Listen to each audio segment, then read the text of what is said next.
Всем здравствуйте. Hello, everyone. I'm happy to welcome all of you at this forum. It's the first time when we are taking part in this event. Our colleagues are excited, so am I, but we are going to showcase some interesting items. Today we're going to dwell upon digital design and fashion industry and its national aspects as well. My name is Zahar Deng, and I'm an industrial partner of several fields, such as the Design School of Higher School of Economics. There is the flagship industry, which has been opened up long ago, shows great results. It is dedicated to design and programming. I will expand on it a little bit later. We are also dealing with promotion of digital products, and I'm also expert in the field of design of Higher School of Economics. By and large, Design School is a significant institution. It has recently celebrated its 10th anniversary. We are present in 2 countries and in 5 cities and towns. Also, we have an online camp where people may get educated, especially those who speak Russian, regardless of their location. The situation is challenging nowadays in our country and worldwide. And some people speak Russian and live somewhere beyond Russia, but they will keep studying here, and they are very, very welcome. We span a broad range of educational steps, starting from school. In fact, we are oriented at design and cutting-edge technologies, and definitely it is more convenient to explore technologies since childhood. We have School for Children and pre-university, bachelor's degree, master's degree. It is dedicated to art. We cannot launch any master's degree dedicated to design, although we are eager to do it. And we also have some retraining and refreshment courses. Today, we are going to dwell upon the following topics. But what is all that dedicated to? We will move from analog world to the digital universe. We will start with fashion and clothes design. We do wear clothes and garments. All this is related to manufacturing, which is conventional for us. And then we will move on to the following notion, which is being fostered right now. It's called digital manufacturing. There are some young people sitting at the laptops. They lack any other machines, and sometimes they may also enjoy some plants when they're sitting at the tables. Today we welcome our foreign guests because we are now based in Kazan. Our forum is devoted to a landmark topic. In the very beginning, we are going to introduce our guests. They will either have reports or presentations, and afterwards, my colleagues will deliver their speeches, as well as our design school students. They will represent the particular projects and cases. There will be students' projects and some our employees who are dealing with students' projects, because our projects stem from the ideas of our students. And now let us get closer to the topic. I would like to introduce our first speaker. And now you may turn on the screen and show the presentation. Jamshed Murakov is our first speaker. He is the deputy head of the CCI of Uzbekistan, and he's also the chairman of the association called Hunarmand. And the topic is the following one: the specificity and prospects of promoting the industries of applied arts in Uzbekistan. The floor is yours. Thank you very much. Good afternoon. We are called foreigners, although we don't think that we are foreigners, because we feel quite at home. Kazan is the hometown for us, actually. It's a home city, and we welcome these people. They are our nearest and dearest, and we are always happy to arrive in Kazan. And I am now going to dwell upon the applied art of Uzbekistan. And you know that national handicrafts and art reflect the talent and intelligence of particular people, starting from the period when people started living their conscious life. And our traditions are stemming from ancient era, and that is also related to the Great Silk Road. The caravans of the Great Silk Road spread the glory of the first cities, be it Sogdia, Bactria, Fergana, Tashkent, ancient and medieval, Khwarezmian, potters, textile experts, engravers, and woodcutters. There is the territory of Uzbekistan at the intersection of these roads, where merchants, artisans, scholars, and architects from different cities and countries arrived. Such cities as Andijan, Kokand, Bukhara, Shahrizabad, Samarkand, and Khiva flourished in Uzbekistan. Pottery is one of the most ancient types of applied arts of Uzbekistan. There was non-glamorous pottery at the inception point, and at the middle of the second millennium, potter's wheel was invented, and ceramics started getting improved in terms of the shape and cutting. And minting and engraving is also an ancient type of Uzbek applied art. Major schools emerged in the 17th and the 18th century in Uzbek cities such as Bukhara, Khiva, Samarkand, and Tashkent. These schools got the new kind of advancement afterwards, and there are some traditional builds, and there was the resurrection of the Eastern Territory, and that was the great achievement of the national art of Uzbekistan. Oriental miniature is kind of decoration and embellishment, which is typical of century 12th, 19th. And when Timur and Timurid reigned, they prospered. We're also focused on embroidery, jewelry, sculpture. They date back to ancient era. They had their traditions, creative schools, and represent all kinds of cases. Over the past years, new pages in artisanship of Uzbekistan was opened. A lot of charters and ordinances and decrees of the government were signed by the president, and it is aimed at applied arts. That's the case of the Association of Artisans in country.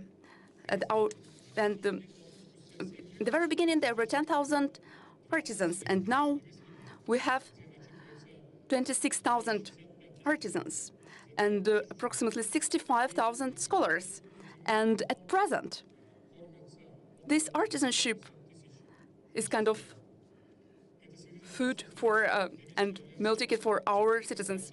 That's the source of great opportunities for creating new jobs, especially for Uzbekistan. This provides employment of the population and develops tourism. There are also some benefits and preferences in our system. And our export is also being developed, resulting from our target programs. We have 76 artisanship hubs. What results from that?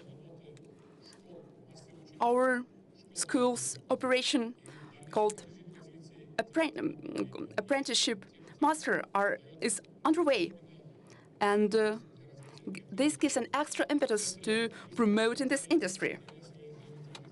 They're preserving their traditions, and some folk arts, such as pottery, are underway.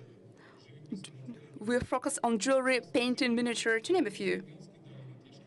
As for Fergan and these areas where pottery is being promoted and all the new methods are recovery, that's an excellent resource for studying the pottery technology. It's worth highlighting that the jewelry is especially widespread in Khwarezm, Tashkent. There's also artistic embroidery for all the regions of our republic. There are also some galleries of national artisanship stores, museum houses, which enhances the economic potential, especially for boosting tourism in our country. And one of our key advancements is the Samarkand paper. It has been restored in accordance with our 3D technologies and our artisanal studies. Now they are creating their masterpieces in Samarkand paper. It's for apprenticeship schools. Subsidies are allocated in 5 areas. We have some subsidies, and the government is allocating them. This targets the education, purchasing necessary raw materials. Now the apprentices may gain wages and they may advertise their products. And their workplaces for persons with disabilities are also adjusted to their needs. They are members of our association. These subsidies are indispensable for facilitating our industry. There are some folk artists, and there is a registry of masters working in the field of tourism, which encompasses approximately 3,000 artisans who use tax preferences. By initiative of our head of state, we host a lot of fairs, exhibitions, and they're dedicated to silk, spices, and they will also host the International Forum of Ceramics. Approximately 600 masters took part in our events organized in over 30 countries of the world. Over the past years, the goods exported to the USA and Europe are worth $66 million. Since it is scattered across the entire territory of Uzbekistan, it is now in the pipeline, and we consider the export of these products overseas, and it is making progress on an annual basis. And we are we're going to export approximately 40,000, the goods worth $40,000 to these people, and it is of prime importance. And the handicrafts are also sold as well as handmade items are sold. Still, we face some problems here on site. Our association is striving for implementing the strategy of handicrafts in Uzbekistan in order to solve these problems. This strategy will include the following points. It is aimed at preserving the types of art which are becoming extinction somehow. And it is of prime importance for Tatarstan and Russia. And apprenticeship schools are also gaining momentum. We're going to make progress in this field. Currently, we have approximately 2,000 schools of apprenticeship, and we are going to double their number in the near future. There will be approximately 4,000 schools. We're also going to enhance the number of R&D works and projects. We host different scientific and practical conferences dedicated to diverse topics, and it is pivotal for our further progress. And we'll also spot some methods of applied arts which are becoming extinct in Uzbekistan. We understand that it is crucial for Uzbekistan and Russia to create new jobs via handicrafts and artisanship. Over the past 6 years, we have created approximately 200,000 workplaces in terms of apprenticeship, and there are 242 fields of studies. And no tourism may exist without artisanship, and vice versa. And the Ministry of Tourism and Labor are contributing to that. And joint plans and roadmaps are devised via involving them in the registry of artisanship. Apprenticeship schools are established, master classes and workshops are launched, and artisanal hubs are also established. And it is of prime importance, and this contributes to tourism. And creative work is also incentivized. And the representatives of ancient dynasties are also showcasing their findings. We have the 9th and the 8th generation and the 8th generation of our dynasty. It has reigned for approximately 20 years. And we understand that there are some dynasties who have been working in this field for over 150 years. We take it into account, and we give them tax benefits and preferences so that they could proceed with that. This will restore the national culture. We are focused on spiritual values, and this cultural heritage will be transferred to future generations. We are supporting the handicrafts. We are addressing the youth, the young people, and they should be employed in this field. And it is essential for our country. And no doubt, this will make an input to job creation. And we are also intending to make progress in this field via this strategy in our country. Thank you very much for having me here. And I would also like to express my gratitude to our new friends from Tatarstan. Now we are going to launch a new project with them.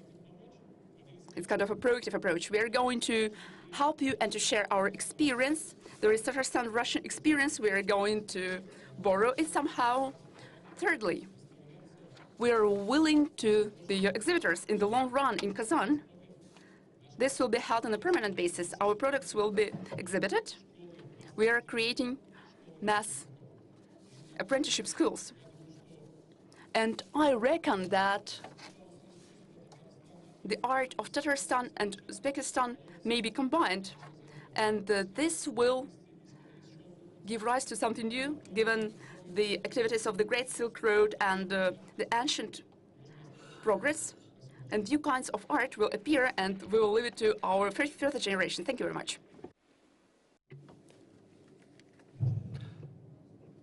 Thank you so much for your speech. Next, we have Kamula Gulamova from Uzbekistan, from the Association on Textile, and she's Gender Equality Advisor for Uzbekistan. And she will talk about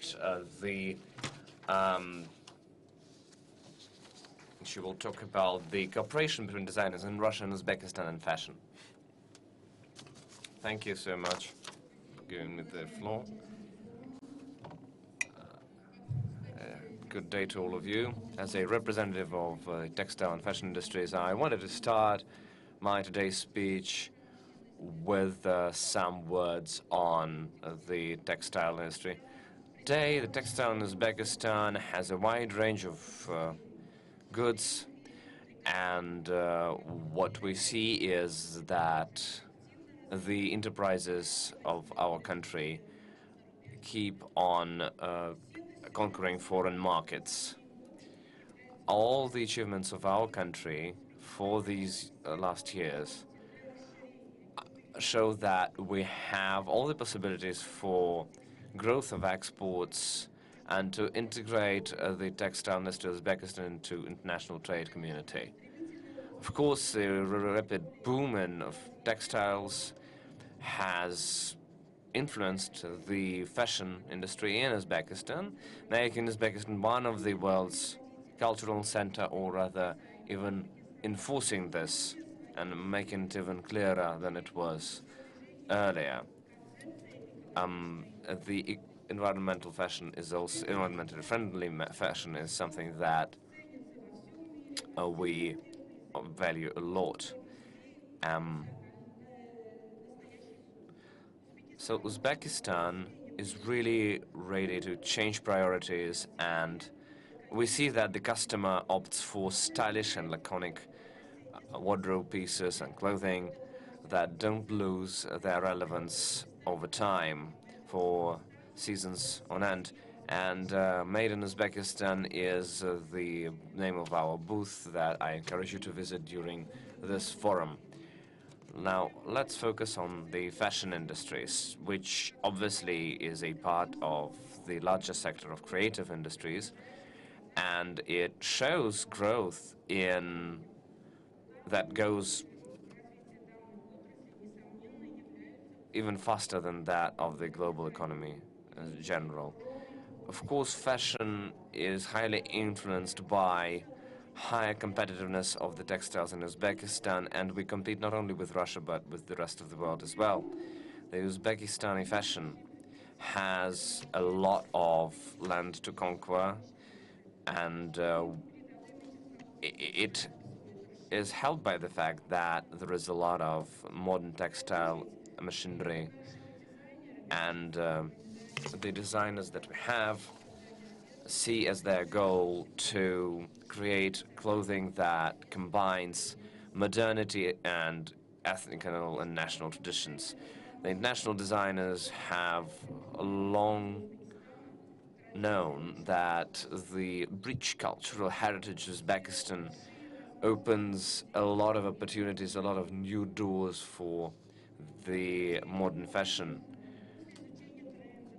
After learning of the recent tendencies and the fashion weeks, our designers understood that we have to find a way to combine the traditional and to fuse the traditional Uzbeki costume with the laconic style of today.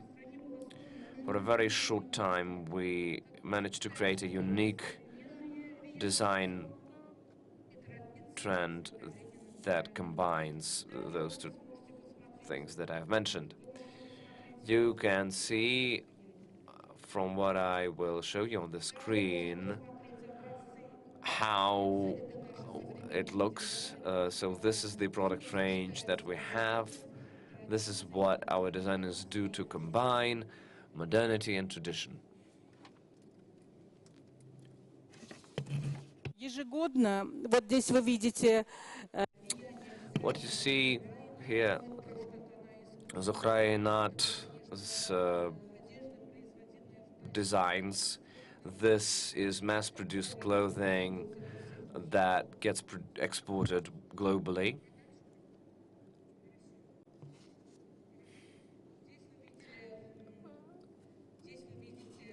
This is the clothing that our designers come up with, and the number of design studios and manufacturing companies, the textile manufacturing companies, grows by the year, and we use the raw materials from Uzbekistan. The Sharq Libaslari Design Center is active within the Uztextilprom Association, and its aim is to manufacture new and develop and manufacture new fashionable clothing. The goal it has is to bring the textile industry of Uzbekistan to a new level, to make it enter into big leagues. And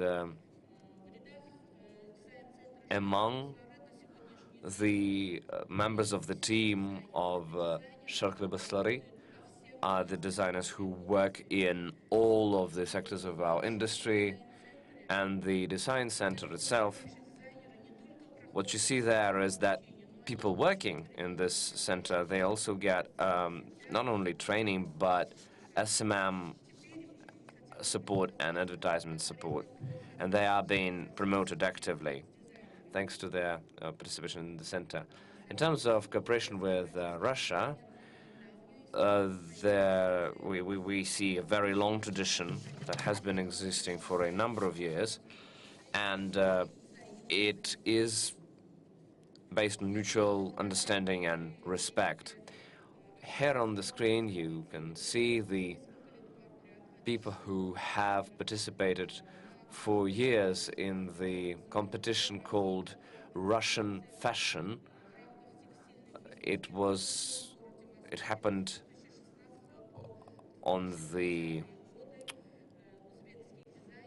within the realm of the textile expo Roslegprom in Moscow. And so these are the photos from 2016 to 2020. We also took part in the Unique Russia Fashion Week, which happens on the sidelines of the art and industry exposition. It has been active since 2022, and our designers were quite active there. Mercedes-Benz Fashion Week Russia and the National Fashion Fest Moscow we also took part there. I also wanted to underline that we had a 3-year internship in the Zaitsev Fashion Lab from 2018 to 2020. That's where the Uzbeki designers went. We also see a lot of cooperation happening between the Russian Cultural Code, Russia, and our designers. You probably remember the things that our designers brought to the table there, and even after these events, we started active cooperation with the Kazan designers. The Department of Design of the Tatarstan Culture Institute, headed by Rosa Akhmadieva, this cooperation really helped us and is really active. Farukh, the dean of this faculty, and the faculty of this department really cooperate with us on a very high level. Sultan Saliev, the Tatarstani designer, is also someone we cooperate with. I also wanted to show you the line where he works with Ikat, an Uzbeki material. Naira Ibragimova is a competitor there, and it is the competitor that won. She's very prominent and successful in Uzbekistan. И так что это с удовольствием. Сегодня мы пришли с новым проектом. Today we have a new project made in concord and together with the Farukh, and that's an internship of Uzbeki designers to Kazan, and also teachers from this department go to Uzbekistan, to the Uzbeki manufacturing facilities, and they teach design there on the ground. The Cultural Institute of Tatarstan, we respect the traditions it has, and we really value our partnership. Here, you know, I forgot to mention on the slides, but we have for a number of years now cooperated with the Russian designer Raf Sardarov. So these are the highlights, and the last thing to note is cooperation with the Ethno Designers Council or Union, headed by Rosa Khaltueva. We have been cooperating for a number of years now and participated in Baikal Fashion Week in Irkutsk, as well as other fashion weeks there, and fashion weeks in Uzbekistan. We participate there together. The last year, in the Commonwealth Cooperation Fashion Week competition, we were quite successful, and we are going to participate in the next year's iteration of this event. And we have another project in the works, a Uzbeki-Russian collection, and we are going to promote it during the BRICS event that is going to happen in Kazan. Just a little bit about the tendencies we see in the fashion and textile industries. As I've said, the Uzbeki textiles is, very good looking now, and I think there is a bright future ahead of it. Tech, modern tech, plays a huge role in it. We offer the Uzbeki designers to work together with the Tatarstani designers, and I think this cooperation will lead to new tech being introduced in our facilities. And we're also looking into opening new retail centers in both Kazan and Russia in general. To conclude, the design school and headed by Zakhar Den The thing is that it's really nice that I found out about this school, and just recently, this year, we are ready to cooperate and we value your experience so much. We would be eager to share our experience. So our cooperation is going to last for years, not 1 year. And I think that in some month we can meet during the Culture Code event in Kazan, and we can show you all, the wonderful audience, the joint collection we're working on. Thank you for your attention.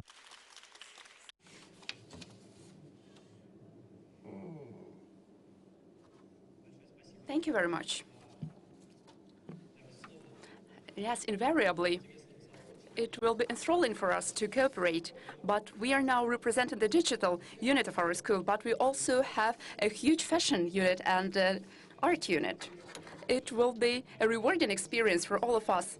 And we are present in 2 countries and will probably be present in Uzbekistan very soon. Yes, let me say a couple of words. I'm also concerned with digital design because it is indispensable for our enterprises as well. We have stockpiled our experience, but your experience will also come in handy, and we are ready for cooperation. It's excellent. Yes, and now we are going to move on to digital design very smoothly. But first and foremost, in order to move on to that, Nasima Nurholovna will represent Tajikistan. Dushanbe is the designer and the founder of Buta brand. She will focus on digital design. We're moving from fashion to the digital universe because we are not fully digitized. We're not going to show anything but images. We need some real items as well, some tangible items. And the topic is digital design and fashion industry and its national aspect. The floor is yours.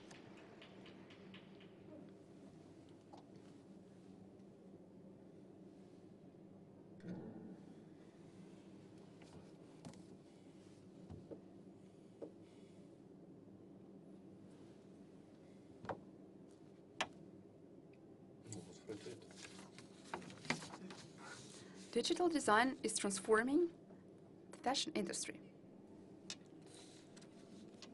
Today we are going to focus on digital design and digital fashion.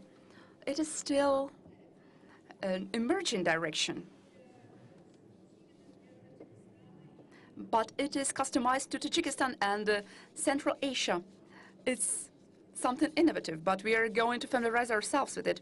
The digital design is transforming the industry of fashion into the new universe of meta-universe, open up new opportunities for creating, demonstrating, and consuming fashion. And national aspects affect implementation and the influence of digital technologies, and it depends on economic maturity of the country. Currently, Central Asia is making small strides, lagging behind compared to global powers, but it's worth mentioning that Central Asia is going the extra mile to preserve the identity of its code, supporting its art, folk artisanship culture and its great history. And digital progress will be a backbone for creating the database and resurrection and recovery of the lost samples. This picture was created with the use of AI. There is a Tajik woman who's wearing the folk garments. She's wearing VR goggles as well.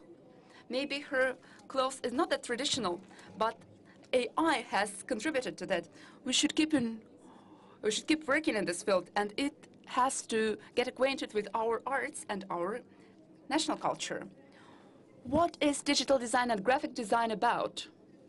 By and large, graphic design is a predecessor to digital design. Prior to the emergence of the internet, all kinds of design were graphic, and designers devised logotypes, brochures, leaflets, all that was printed out and disseminated. As for digital design, it is what we can actually see, what we may enjoy from the visual standpoint. We may witness that on the internet, on different websites and videos. How can fashion interact with state-of-the-art technologies? Looking behind in the past, the first sewing wheels and machines were not accepted by a lot of seamstresses, but now fashion and technologies go hand in hand. We are now at the peak of the fourth industrial revolution, and we are at the threshold of the sixth technological process where the internet and AI have penetrated into all the economic fields. It is deleting the frontiers between the digital, physical, and other realities. What are the outcomes of digital design and fourth industrial revolution? We have several systems of automated design, 3D printing in fashion industry, machine embroidery. If a person is not well versed in manual embroidery, it is highly likely that they won't notice any difference in that. And also tissue printing, fabric printing. There's also a new direction called fashion tech. It brings together fashion and technologies. As for sales, it's about software solutions. As pertains to marketplaces, it entails guidelines for online commerce and e-commerce. As pertains to customers, it's digital wardrobes and try-on rooms and in virtual reality. As for manufacturing, it's about fabric made of recycled raw materials and 3D modeling. VR and AR are also new domains of virtual realities. We may enter them via internet goggles and gloves. And we also have AR, namely augmented reality. And what did it give rise to? It gave rise to a new meta-universe. That's the world where we may delve, in which we may delve and live a virtual life. And it has its own residence. This image displays close. Unfortunately, our technological progress is letting us down a little bit. It doesn't function properly. There was an item of our designer and artist. There is 3D video, 3D show, but it doesn't function properly. But it also gave rise to virtual avatars, influencers, and models. In autumn 2023, the first model agency was first launched with 3D models, with female models. This picture also shows a new direction, as I apologize. How can the residents of the new universe live without clothes? That's how digital apparel appeared. You can see a girl wearing virtual clothes on the right-hand side of the picture. It was sold for $10,000, if I'm not mistaken. Digital clothes also became a subject of monetization. It may be purchased.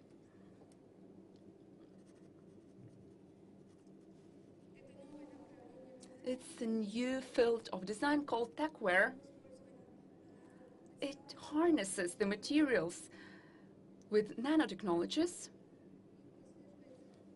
That's where we may trace the influence of sports and culture and military style and Japanese culture as well. As for artificial intelligence, it seemed to us 6 months ago that it is omnipresent and ubiquitous and it may supersede everything, but there are more far-reaching fields as well as those which are at the background. Currently, we are actively utilizing artificial models. Here you can see AI-based models created by artificial intelligence.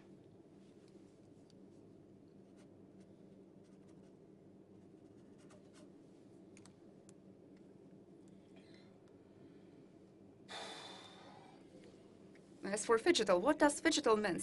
Phygital is a combination of digital and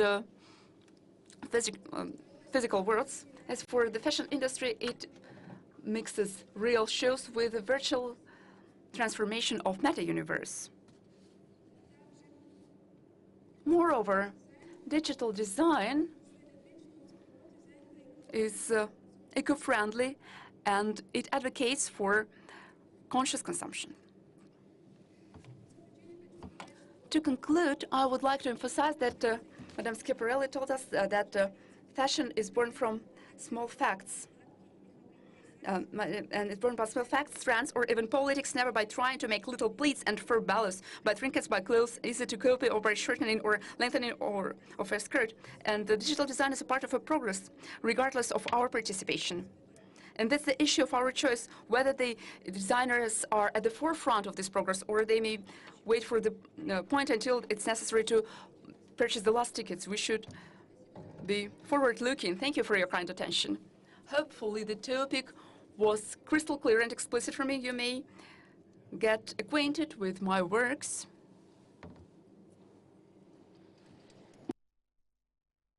Thank you. Thank you very much.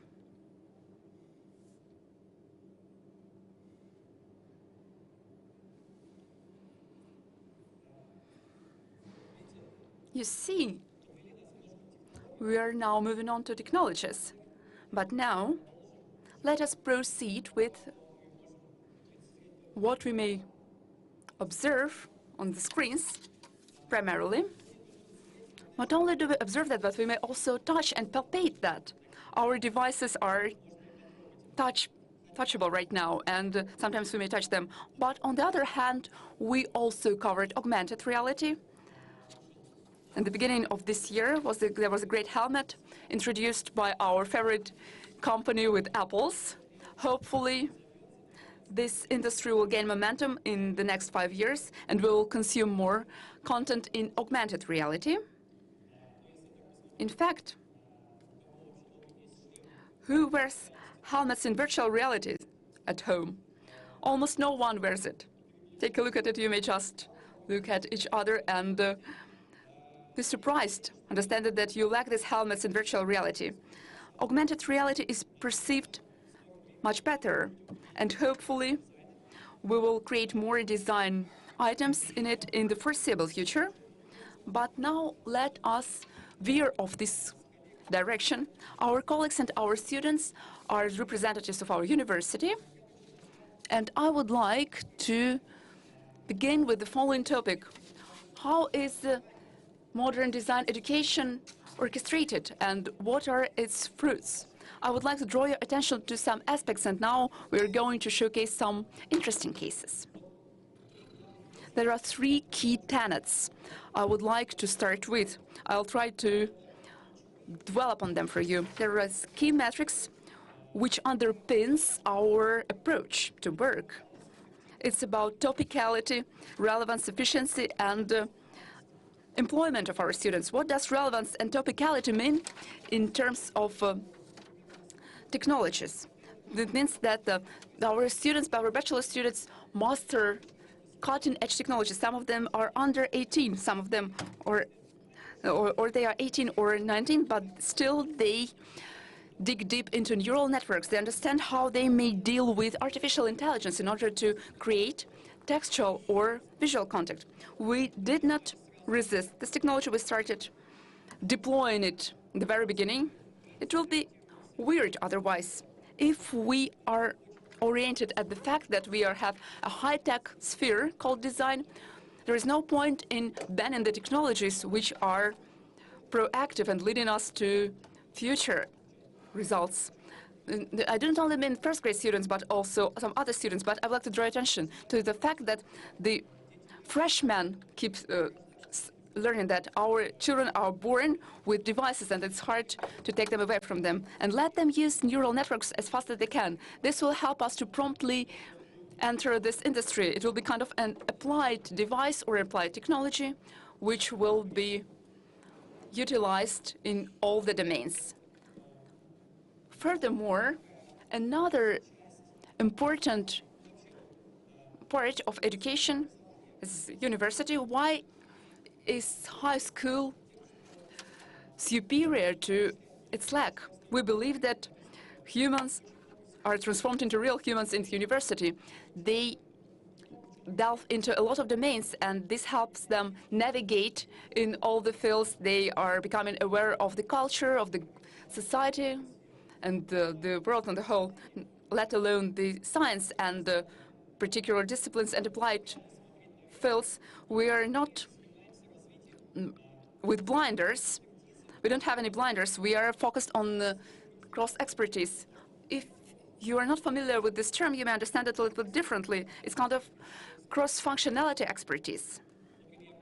For instance, I have enumerated two directions. In the very beginning, there's design and programming. If designers work in digital world, following their creation of their paintings and pictures, programmers should be involved in this process.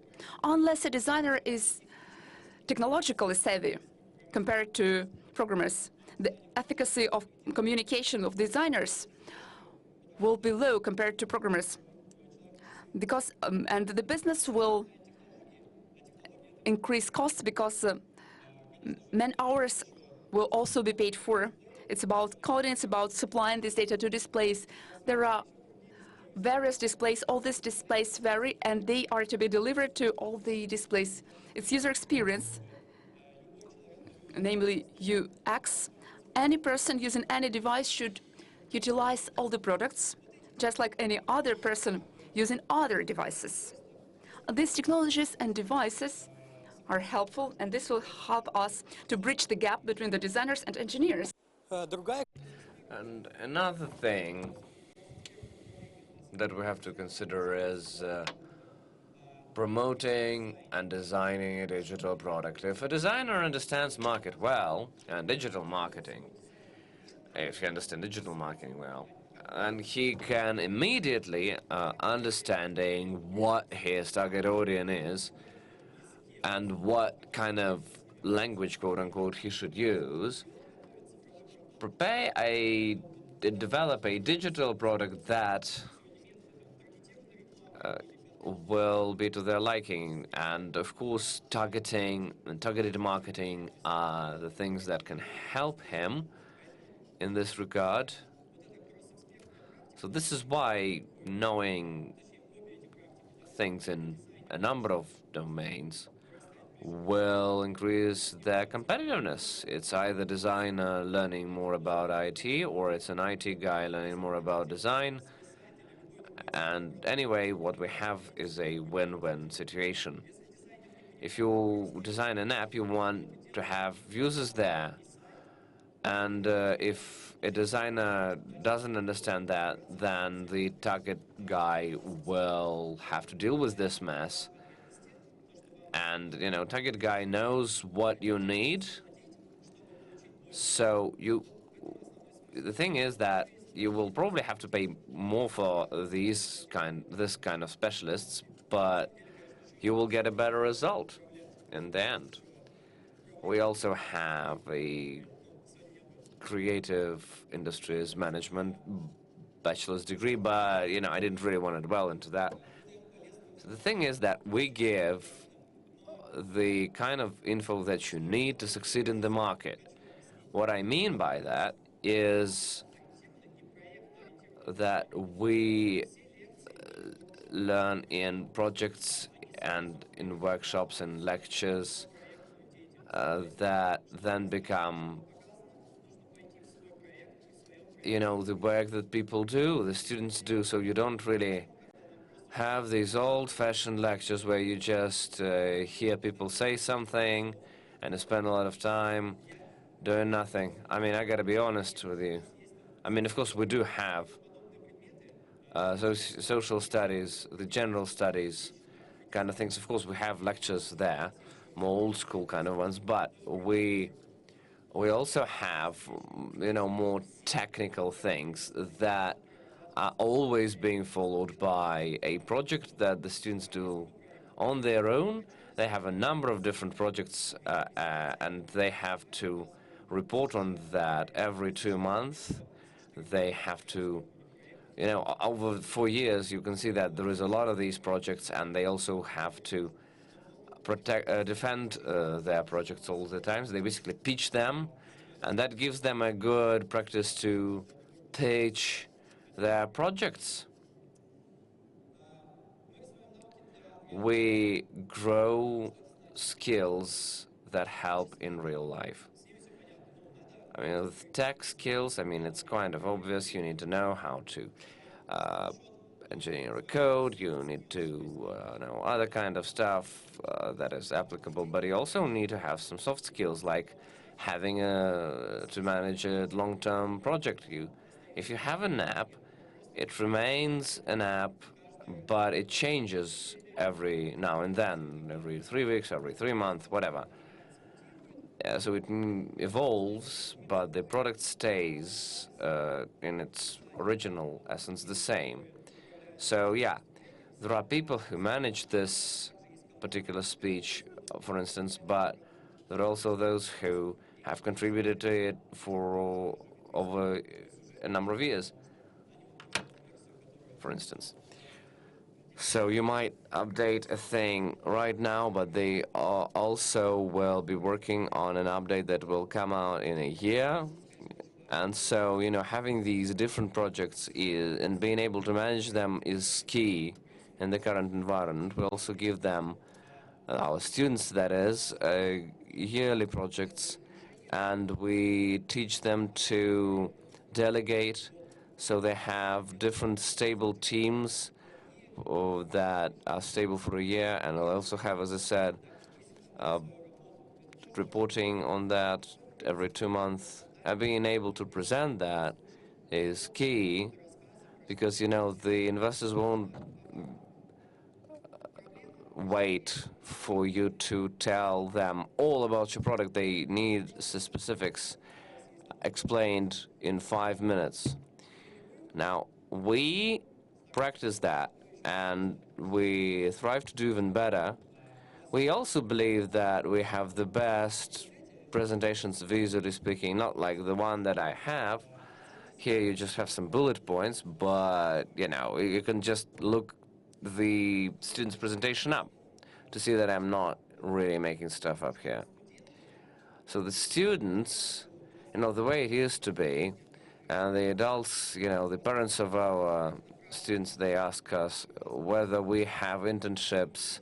The thing is that we don't need an internship because they practice their craft all the time. They don't need to go to a separate institution to do it. But during the second year, this large project should be launched. It has to be launched. So it has to be a working product. Why? Because you don't have to wait for the university to get finished before you touch something real and get involved with something real. You can do it while studying. We don't need a factory to go to. We can just launch it on the web and it will work. We try to do it not only during the second year, we also do it in this third year. Maybe we will do it. We're also launching that at their diplomas, the graduation projects, so to speak. So the students will talk about the specifics. I will just highlight some of the cases that I think show the range of what our students do. So this is an online media project for the fashion of today. 2 female students did this, and you can open it on any device. You have the brand, you have the identical there, the all is in there, whole 9 yards. And it's coded, it works, it's well designed. The guys who did it, the girls who did it, they got some awards for it. Yeah, because yeah, that's also important.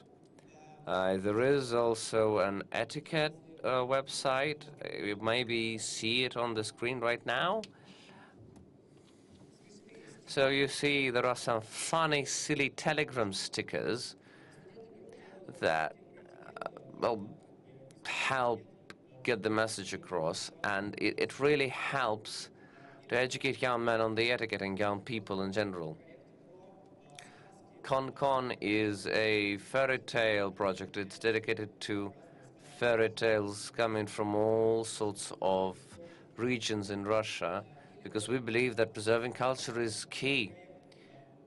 Another project that we have is called Mythos, about the Greek mythology, and in this you can press on one of the hemispheres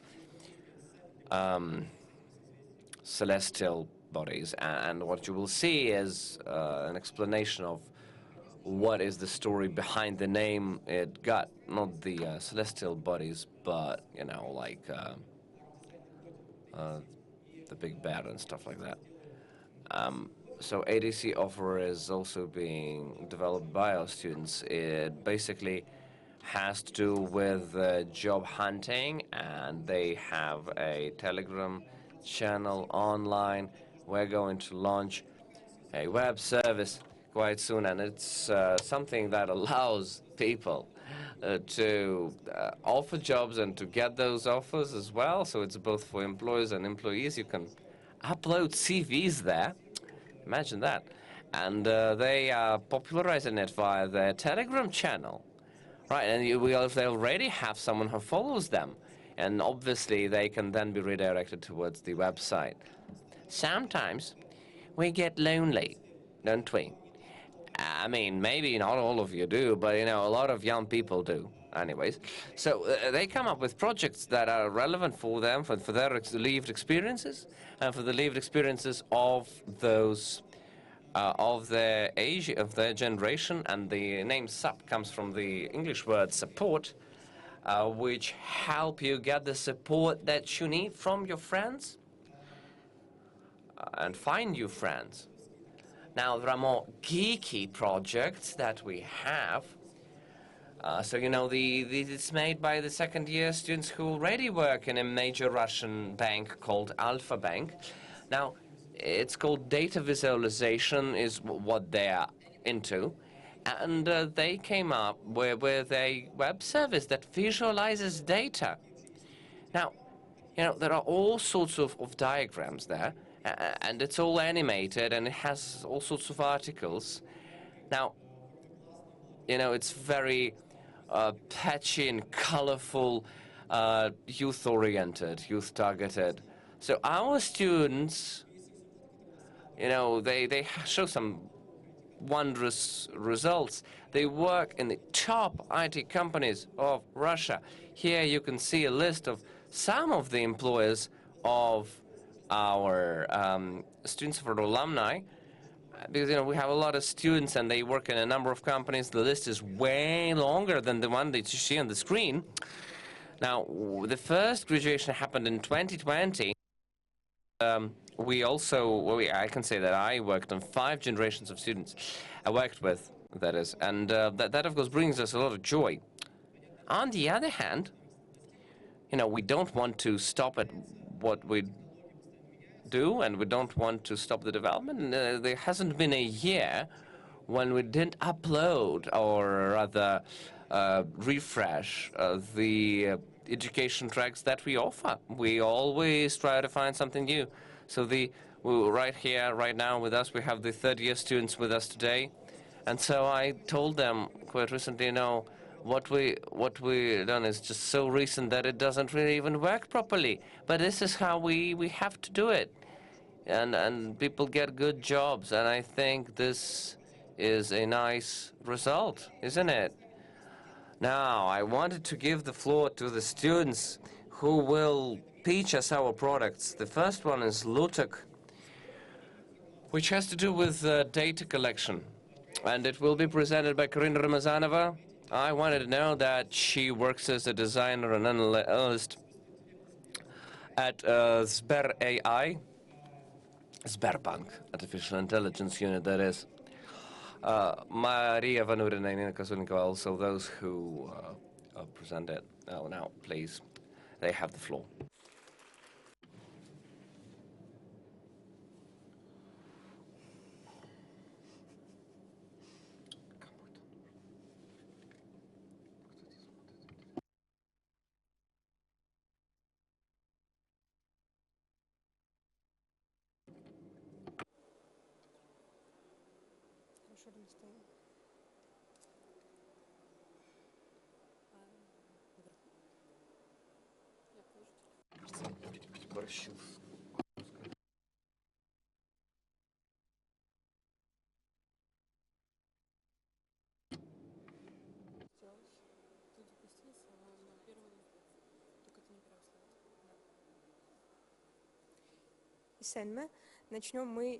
Let us start talking about our project, and let's start from the very beginning, from very simple things. It is no secret that rivers have been the center of gravity for people, and towns were built around them, social communities were formed around them, and it is also a convenient cultural and economic resource. And we think that rivers unite people just like folklore, because folklore flows through time just like rivers. And it is preserved, and it is rather flexible. It is ever evolving, but still it preserves the traditions and passes on the experience, knowledge from one generation to the other one, and makes people closer from the historic, cultural, and mental standpoints. And some people decided to collect and to preserve folklore in the 18th century. They're folklorists, anthropologists, and culturologists, and futurologists. And now they enter this field. It's sort of a field study where they communicate with folklore bearers. And conducting this kind of research, they encounter some problems. They harvest quite a lot of data in different formats. They harvest audio recordings, some notes, pictures, videos, and record folk songs and narratives. And at some point, some problems arise. We store this data and these recordings in an inconvenient format. Sometimes they may be lost. Besides, some people lack access to them because they are stored in some scientific institutions, and we decided to launch a service with the use of state-of-the-art technologies, which will eradicate all the problems we faced in our research. We created Lutok service, thanks to which we collect, study, and save folklore together with you. And now let us begin with the primary collection of folklore. Researchers have multiple methods, tools. Some of them are obsolete, some of them are inconvenient and outdated, some of them store their data in a very fragile and vulnerable format. And we believed that if we use one convenient and user-friendly tool for everyone, which is also reliable in the digital space, it will be great. It is interwoven in research context, especially the context of the researchers who travel across different places and mediate with different people in different contexts. We came up with the first part of our large-scale project dedicated to folklore research and collection. It's about field notes and of field marks as a primary step of exploring any material. Researchers go to fields, they communicate with people, they gather data from different formats. They are eager to save, to rescue, and to preserve all these valuable materials in textual, audio, and video photo format, which is represented in our app. In order to make it more convenient and user-friendly, cutting-edge, and dependable. But it was found out that collected material doesn't suffice. This should be done in a proper way so that we can conduct more user-friendly research. We communicated with a science representative. We understood what folklore data sheet is, and based on this data, we created our service in order to keep working with our data. That's how we launched our service. And now we are studying folklore in the digital context. And now let us show a video. That's the work of our service. We're going to show it to you right now.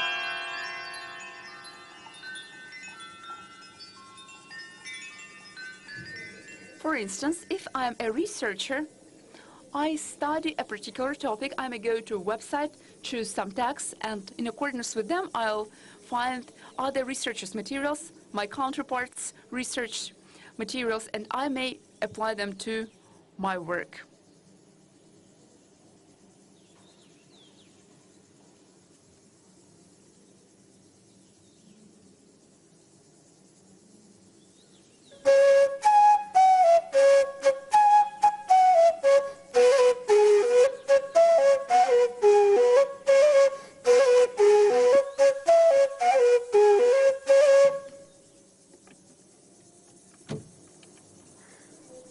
If I have my personal concern, I may also get this data in open access.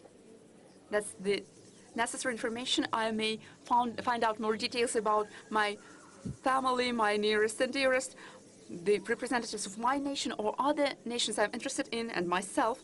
They may be united in a particular community, and we may find some points in common. Besides, if I'm a researcher, I may upload my materials with a view to preserving it and saving it for coming generations. Thereby, I am going to preserve our national experience and present some data for our researchers in order to expedite this process and to make it more flexible and open for everyone.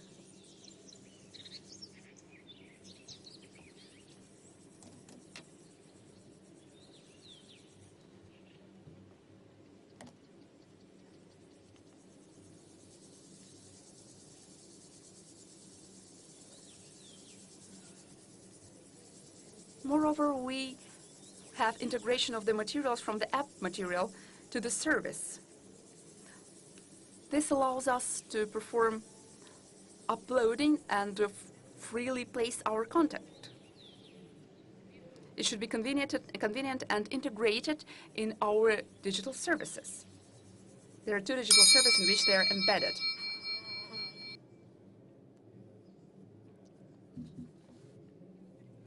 And now we are passing to the next stage. It's about saving folklore. As we have already stressed, it is of prime importance for us to bring together people and to create communities. And we carried out our research for our project. We realized that we lack researchers who communicate a lot. They lack communication. And we decided that it is important to create room for this communication. It should be ordinary for us. It should be applicable for us to have comments. They may leave comments. They may communicate with one another. They may get acquainted with each other and share their scientific interest or personal narratives associated with folklore.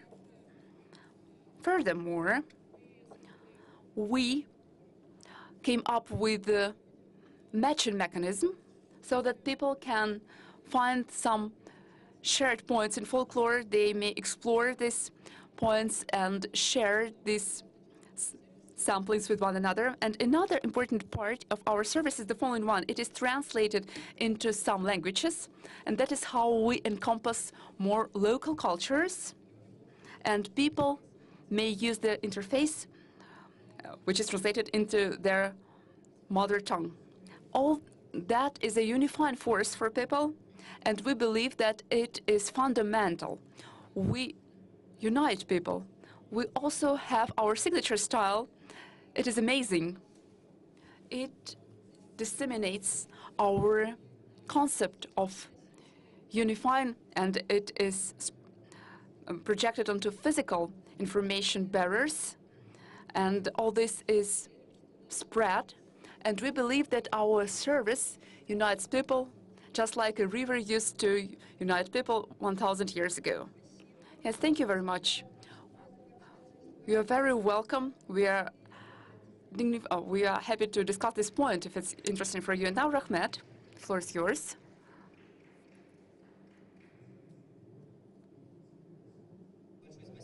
Thank you very much. We will speed up a little bit because we're short of time. The next project is called IDA. It's a service for making the family tree. It's an important topic. Now we do not have any cool services where we may use it in a convenient way. Karina Mulkamanova will show it. She's now a university student. She's writing her thesis. Let's support her right now. But she also works as an assistant to the curator of design technologies at our school. Our students are allowed to help first-grade students. The floor is yours, Karina.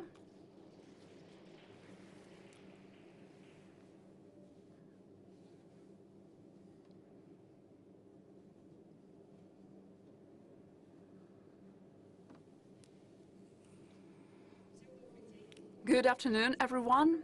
While the presentation is shown, let me highlight that I'm going to touch upon a startup for making family trees. It's a service which I have been developing since September 2023, and there are some tangible results now. The history of my project dates back to my personal narrative. I am from a Tatar family, and we have rather close family relations. We communicate with our relatives a lot, but we lack knowledge about our past. My mother told me at some point when she got mature enough, when all of her needs were met and her children have grown up, she started analyzing her life and her relations with her parents, her childhood as well, and she realized that the previous generations do affect us. That is why she was interested in scrutinizing the history of our family. But she encountered some challenges. She doesn't know how to arrange this process. I paid attention to that and made up my mind to communicate with those who have already explored their family history. I found out, following the interviews and questionnaires and this study of particular information on the internet, this topic is very vivid and relevant, and it is applicable to any Russian and also foreign family. There's at least one single person in every family who tries to scrutinize the history of their family and to know more about their ancestors. But some of the attempts are futile because it is rather hard to conduct a genealogical survey. Specialized knowledge is required. You should understand how to pad with the system in Russia and what should you ask about in order to get the relevant data. It's rather complicated, and at that point I decided to create a tool which will help people orchestrate data research about their about their ancestors. Now this technology is not 100%. There is no one-click technology which will help AI show the entire genealogical research, but we may help people perform this study on their own. We have some templates and some assignments. On fulfilling them, you will expand your family knowledge.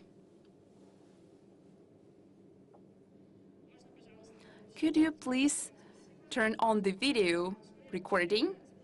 A person is filling the data about their relatives, the known data. All the cards of the relatives comply with one single template, but it may be customized to your knowledge about these specific relatives. This tree is expanding step by step. We are making progress. It doesn't mean that a person just clicks onto a plus and adds a new identity in the service. That's how this service is working. It is trying to maximize people's efforts and results. If a person knows their grandfather, they're highly likely to know the parents of this grandfather, and that's why we suggest filling their cards as well. We understand that not all the people are fully aware of their relatives. People may complete the spaces about which they are aware, but we'll have them to replenish the lacks they have in their knowledge. We'll also need a video recording in order to show you how this interface works. For instance, a person knows that the grandfather has taken part in the Great Patriotic War without knowing the years in which he has taken part. in. Thus, they may generate the assignment which will help them fill this gap. If it's not appropriate and if it doesn't help to answer the question, an alternative task may be generated in order to approach this issue differently.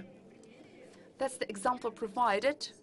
For instance, you may use People's Memory website. It's the all-Russian website which has some data about all the Great Patriotic War participants.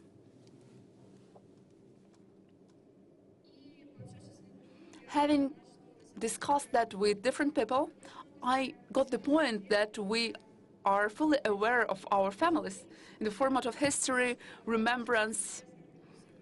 It's not that productive and fruitful for genealogical study, but still these data are valuable and we are eager to store them. Thus, our service envisages the recording of live memories with photos, videos, audio materials, and some other items. The service is called IDA. It's the Russian, Chuvash, and Tatar language mixture. That's the word which is used in our multinational country. This name was chosen in order to show that the family study is not that complicated as it may seem to be. We make this study available and understandable, and IDA means let's study our ancestors. Let's take a look at some documents about your relatives, and let's take a look at the family archives. Well, I have developed a brand for this product, and as well as advertisement and materials and merchandise, so that this project could be present in the live world. You can take a look at it using the QR code. We have an audience of 100,000 people, yeah, and we have 52 subscribers on the Russian social media called VK. When I say audience, I obviously mean just people who know about our existence. Yeah, we also have 126 subscribers on Yandex.Zen and over 70 subscribers on the Telegram channel. We have gathered circa 40 people, or rather 40 pre-orders for our product that is not existent right now. We also have a Telegram bot, which is basically a prototype for the project. There you can talk with the bot about your family when you share, and when you give it an input of your family, you then get a picture of a family tree. It takes him a couple of hours to generate this image. You can also use it right now if you want to. Why don't you click on the link that is in the QR code? Why don't you use the QR code to access this Telegram bot to see how it works? We also have a paid version of it. It costs you a cup of tea. You get a premium subscription for this bot and get a bigger family tree. Original one only gives you your direct ancestors, and the paid version enlarges and makes it broader, like to uncles and so on and so forth. This is all I had to share with you today. Thank you all for your attention. I really hope that this project gets launched and you will be able to use it IRL. Большое спасибо. Thank you so much for your presentation. Там огромный список регалий. So there is a very huge list of the titles for Alexander Alexeyev, my colleague and co-worker who leads the advertisement as an art program at our university. He has his own agency, and also he curates the design and promotion of a digital product program. in the design school of the Higher School of Economics, and he will be the last speaker for today.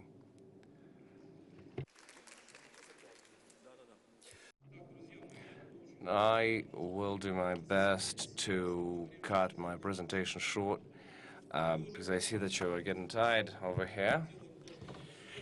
So, as you see, we are not doing something that is only relevant for students' academic success, but it is relevant for it as well.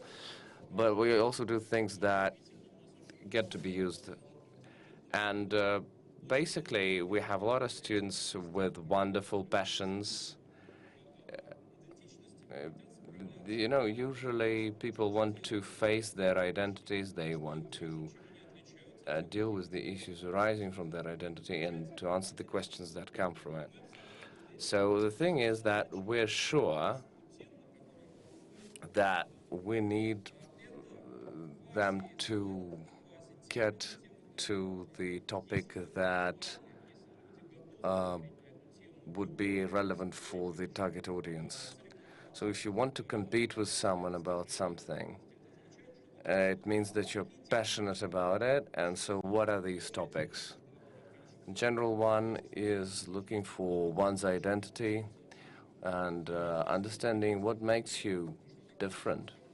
So what is Islam fashion? It's about being different and wanting to be different and being different.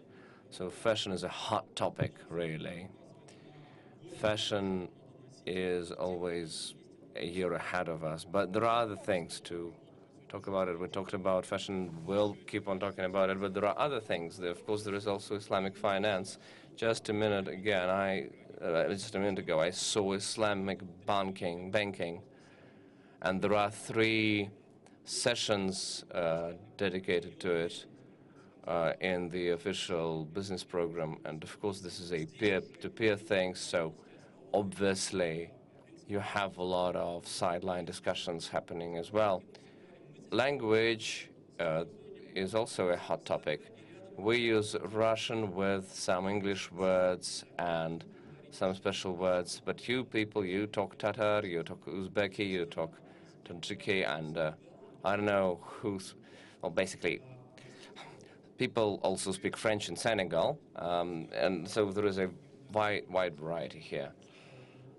So here what you see is basically what it means is from old to new. I think it's an alternative to La Moda. In La Moda you have premium quality, mass production kind of things, as I read. And here what you have is just an alternative. Diana Igorova wants to have Tata-inspired, Tata-oriented looks, and she manages to do it successfully, judging by the numbers. So the results are evident, and she's just making a ReadyMag website, and she's just launching it, and there are people making pre-orders to make their Tatar looks happen. So the Muslim banking starts with education. What does Muslim banking stand for? What is Musharak, and why Murabaha can't work in Russia legally? And Ravshan Mansurov delves into all of that and explains all of these terms. Elaborating on these terms, he created a lead magnet. Basically, he created the modal contracts for it that can be downloaded right now and used. And you can, share this website with your friends to promote the course. The third one is, Zahar remembers, in 2016 we launched an education program. This is our master's degree student from Chechnya, and he is concerned with the fact that the Chechen language is dying. He created the project called Bismaye, which means, how is it in Chechen? And he here gives equivalents to different terms in Russian in Chechen, because people want to talk not only in Russian or English, but they also want to speak Chechen if they are from Chechnya. People share their ideas with him, and the minimally viable product is being launched via social media, and he got a lot of subscribers doing that.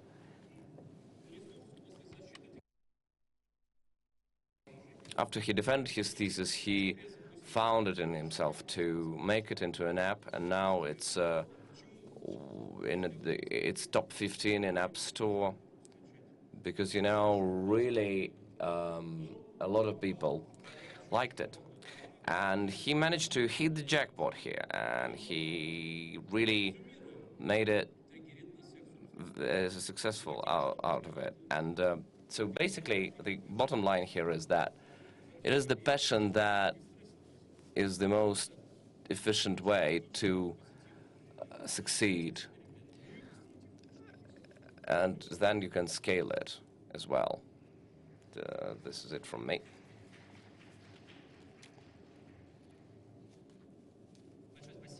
Thank you so much.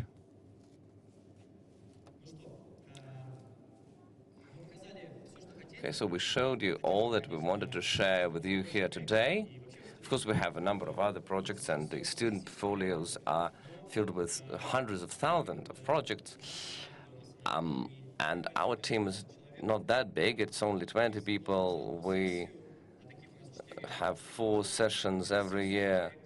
Each session, we evaluate 700 student projects, and we curate them, and we get around 3,000 projects annually. We showed you just a peek of the iceberg there.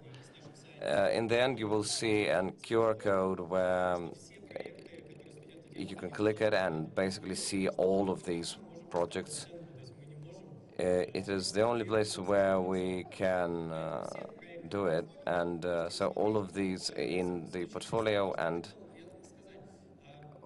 please do it. And to sum it all up, the design industry gives you unique opportunities, not only design, but digital industries in general, like programming and software engineering, give you new opportunities. It used to be very difficult to imagine having a part-time, full-time job, or even make a startup or get involved in a startup and work in the office or remotely in parallel. And these industries allow you to do it. So you can engage with business or society in any way, shape, or form you wish, which makes for a really interesting time that we find ourselves in, doesn't it? You can choose a country, a region, and a company and a team where to work with, as well as the product. Some like banking, some like fitness, but both will find apps. You can also try to create a music app. You can see that there is a lot of apps that can be created, and it's a nice opportunity. And we're glad that we find ourselves in an industry such as that, and we want to share the message with as many people as possible. According to Yandex, there is a lack of million workers in this industry, and we're doing our best to close this gap. Furthermore, design is of use to any economy. So what is design? We don't really understand this word too well. The thing is that it gives you an understanding that you can develop anything, any kind of product, and it will make for a better product as a result. Of course, there are all different sorts of design and different approaches to it as well, but if you study it, you will find a place every time. It will be successful.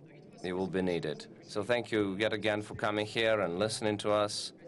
Thanks also goes to our guests and to my students and my colleagues.